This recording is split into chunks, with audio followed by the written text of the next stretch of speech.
Narendra Modi-led Hindutva government of India continues to use strong arm tactics to muzzle the press in occupied Kashmir, with noted Kashmiri journalist Irfan Miraj's arrest having become the latest example of this harsh policy.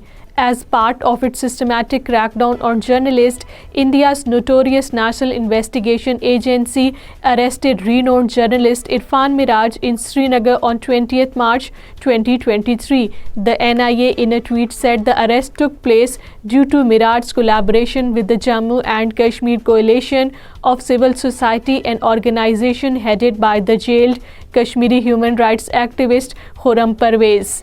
Illegally detained All Parties Hurriyat Conference Chairman Musarrat Alam Butt has said that India has been subjecting the Kashmiris to the worst political, cultural and economic aggression as well as religious violence for the over 7 decades for demanding their right to self-determination.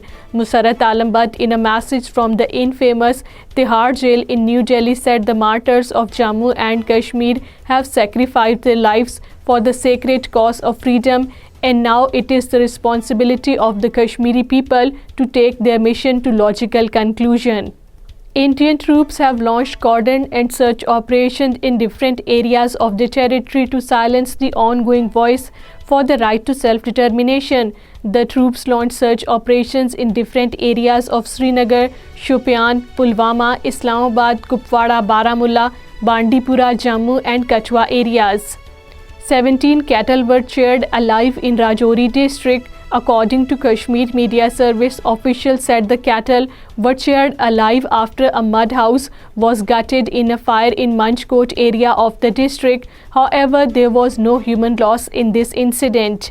India witnessed a single-day rise of 3,095 fresh COVID-19 cases, with the active COVID-19 caseload increasing to 15,208, according to the Indian Health Ministry.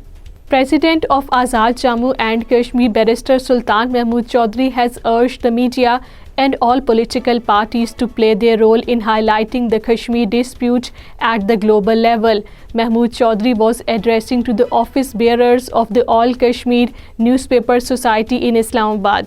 Aam Aadmi Party has launched a nationwide PM Hatao Desh Bachao poster slogan in 11 languages against Indian Prime Minister Narendra Modi. Earlier, Aam Aadmi Party workers had put up the posters of Modi Hatao Desh Bachao all over the Indian capital. West Bengal Chief Minister Mamata Banerjee has reiterated her stand for the 2014 Lok Sabha polls, saying that instead of thinking who will be their leader after the polls, the prime objective of the opposition parties in the nation will be to oust the Bharatiya Janata Party from power.